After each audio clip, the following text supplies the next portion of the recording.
The lord. ఎలా ఉన్నారు మీరంతా?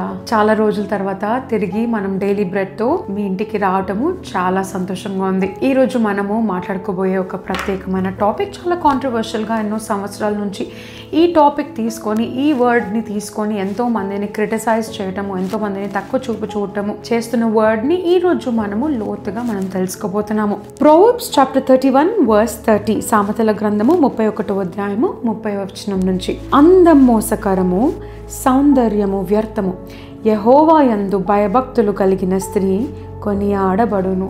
ఎన్ని సంవత్సరాల నుంచండి ఈ వాక్యము విని నడుస్తుండగా హెచ్చింపబడుతున్న స్త్రీలు అందంగా కనబడితే చాలు, నువ్వు జెజబేల్వి, బైబిల్ చెప్తుంది సౌందర్యం వ్యర్థమని, అందం మోసకరమని, నేను దేవుడు వాడుకోడు, నిన్ను దయ్యం వాడుకుంటుంది, దయ్యం ద్వారా నువ్వు పైకి వస్తున్నావని ఈ వచనం ద్వారా చాలామంది స్త్రీలను కించపరచటం నేను వింటున్నాను.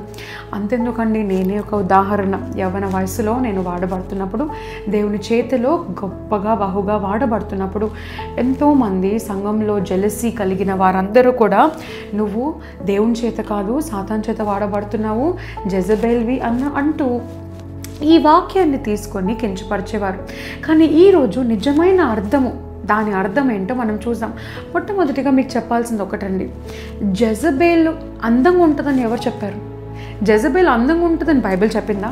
ఎక్కడ కూడా బైబిల్లో మనము జెజబేల్ అందంగా ఉంటుందని కానీ, జెజబేల్ చాలా ఆకర్షవంతంగా ఉంటుందని కానీ, జెజబేల్ గొప్పగా దేవుడి చేతిలో వాడబడుతుందని కానీ, జెజబేల్ వల్లే నువ్వు వాడబడతావని కానీ ఎక్కడ రాయబడలేదు.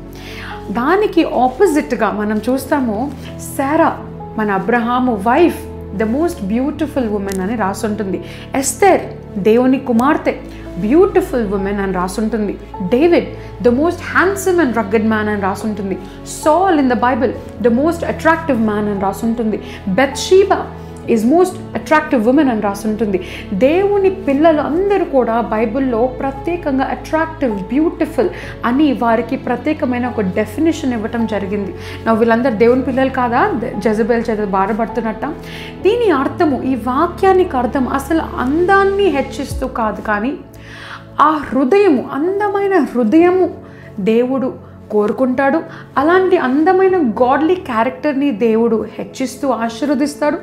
అలాంటి స్త్రీ, ఒకవేళ నీకు చక్కటి హృదయం కలిగి నువ్వు ఉన్నట్లయితే నీ హృదయాన్ని దేవుడు కొనియాడతాడు. ఎంతోమంది లోకంలో ఉన్నవారు కూడా నిన్ను బట్టి ఆకర్షవంతులుగా ఉంటారు అని వాక్యం సెలవిస్తుంది.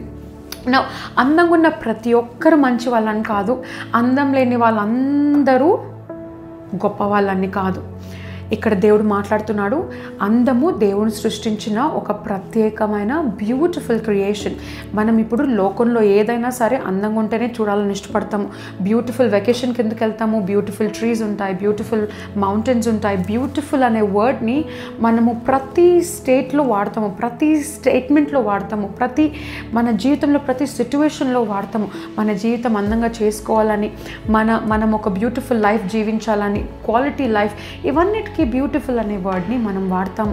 సో ఈ రోజు నుంచి ఏ ఒక్కరు కూడా అందము అనే వర్డ్, అందమైన అమ్మాయి కానీ, ఒకవేళ దేవుని యందు భయభక్తులు కలిగిన స్త్రీ అందంగా ఉంటే మరింకా ప్లస్ అందంగా ఉంటుంది, తన హృదయం కూడా అందంగా ఉంటుంది. ఈరోజు ప్రవచనాత్మకంగా దేవుడు చాలామందితో మాట్లాడాలని ఈ మాట ద్వారా మేము ముందుకు వస్తున్నాడు. ఏంటంటే, యవ్వనస్తులు ఒకవేళ అందంగా ఉన్న అబ్బాయిలను కానీ, అందంగా ఉన్న అమ్మాయిలను మాత్రమే కొనియాడుతున్నట్లయితే దేవుడు ఇక్కడ మాట్లాడుతున్నాడు, అందం మాత్రమే ముఖ్యం కాదు, అందం ఏదో ఒక రోజు తొలగిపోతుంది. ఇప్పుడు అందమైన స్త్రీ యవ్వనంగా ఉన్నప్పుడు బాగానే ఉంటుంది, ఒక్కసారి ప్రెగ్నెంట్ అయినప్పుడు వాటర్ బాడీ వల్ల మనకి లావుగా అయిపోతూ ఉంటారు. ప్రెగ్నెన్సీ తర్వాత పిల్లల్ని చూసుకోవటం, నిద్ర లేకపోవటంతో అందమంతా కరిగిపోతూ ఉంటుంది. దినాలు గడుస్తున్నా కొద్దీ, సంవత్సరాలు గడుస్తున్నా కొద్దీ అంతగా అందంగా ఉండకపోవచ్చు. కానీ ఎల్లప్పుడూ నిన్ను ప్రేమించే హృదయం, ఎల్లప్పుడూ దేవుణ్ణి ప్రేమించే హృదయం కలిగిన స్త్రీ నేను జీవితకాలం సంతోషంగా చూసుకుంటూ, తన ప్రార్థన ద్వారా నీ జీవితాన్ని కనపరుస్తూ చక్కగా నీకు దీవెనకరంగా ఉంటుంది. కాబట్టి అందం కోసం మాత్రమే వెతుకుతున్నారా? ఈరోజు దేవుడు మాట్లాడుతున్నాడు, అందము ఏదో ఒక రోజు పాస్ అయిపోతుంది, ఇట్ విల్ పాస్ ఆన్. కానీ దేవుని హృదయం కలిగిన స్త్రీని కొనియాడమని దేవుడు మాట్లాడుతున్నాడు. అందంగా ఉన్న అబ్బాయిల కోసం మీరు చూస్తున్నారా? దేవుడు మాట్లాడుతున్నారు, మొట్టమొదటిగా మీరు కొనియాడవలసినది హృదయము. మంచి హృదయము, దేవుడిని ప్రేమించే హృదయము, దేవుడిలో ఉండే హృదయము, దేవుడిలో ఉన్న పాస్టర్ టైటిల్ కాదు, వర్షిప్ లీడర్ టైటిల్ కాదు, లేకపోతే ఒక వాలంటీర్ టైటిల్ కాదు, సంఘాలకు వెళ్తున్నారు అన్న టైటిల్ కాదు, కానీ హృదయము, క్యారెక్టర్, ద గాడ్లీ క్యారెక్టర్. దేవుడు ఈరోజు మనలో కూడా ఈరోజు ఉందా అని ప్రశ్నిస్తున్నాడు. Do you have a godly character? నువ్వు అందం ముందు ఒక అద్దం ముందు గంట సేపు నిలబడుతున్నావేమో, కానీ వాక్యం ముందు ఒక గంట సేపు ఉంటున్నావా? ప్రార్థనలో గంట సేపు ఉంటున్నావా?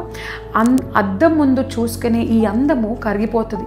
వాక్యమును చదివే ఈ అద్దము, అందులో ఉన్న మర్మము నీ జీవితంలో ట్రాన్స్ఫార్మ్ అయి రూపాంతరం పొంది నువ్వు వాక్యం అనే ఒక ఫ్లెష్లో శరీరారాధకంగా నువ్వు నడుస్తావు ఈ లోకంలో.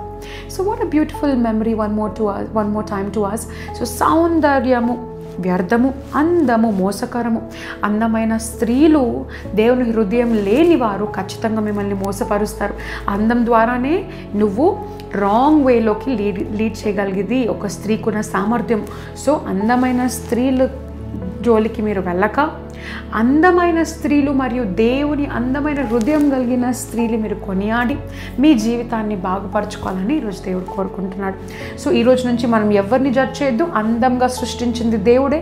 మనందరము ఆయన అందమైన రూపంలో సృష్టింపబడిన వారము.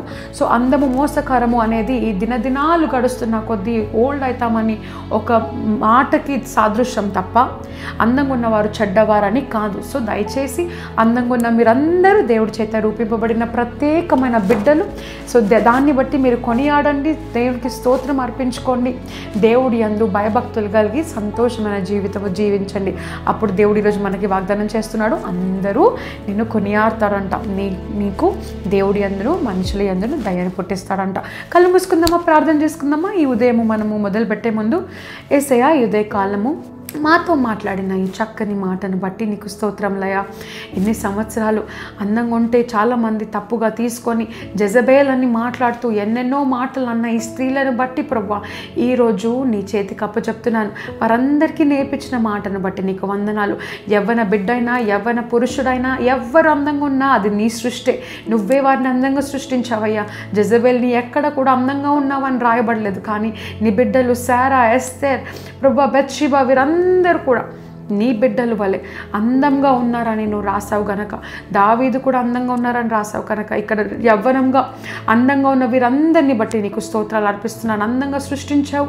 అలాంటి అందమైన హృదయము కూడా, నిన్ను ప్రేమించే హృదయము, నీ యందు భయభక్తులు కలిగే హృదయము వీరందరికీ ఈరోజు దయచేయమని ప్రార్థిస్తున్నాను.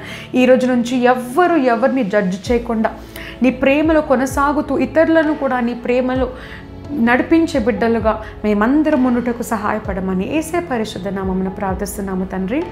ఆమెన్. దేవుడు నేను బహుగా దీవించునుగాక. ఈరోజు వాక్యం నీకు ఆశీర్వాదకరంగా ఉన్నట్లయితే కింద కామెంట్ రూపంలో మాకు తెలియచేయండి. ఈ వాక్యము వినాలి అని అనుకున్న వారందరికీ ఈ వాక్యాన్ని షేర్ చేయండి. I will see you in another episode. God bless you.